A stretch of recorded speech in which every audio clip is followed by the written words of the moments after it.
How you can get wire transfer details on Coinbase. In this video, I'll show exactly how you can do it. So, let's get started. First, open the Coinbase app on your phone. Make sure you are signed into your account. Now, on the home screen, tap on the 9 dots icon at the top left corner. After that, from the menu that pops up, tap on the deposit option. It looks like a little bank icon.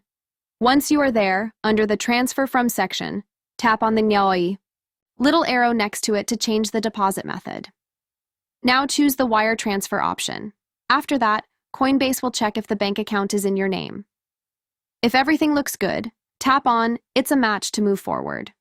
Then you will see the wire transfer details like the recipient name, address, account number, routing number, bank name, and some other important info.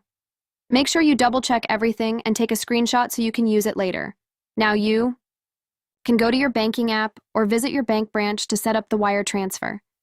Just be very careful and type all the details correctly so your money goes to the right place. And that's it. That's how you can get wire transfer details on Coinbase.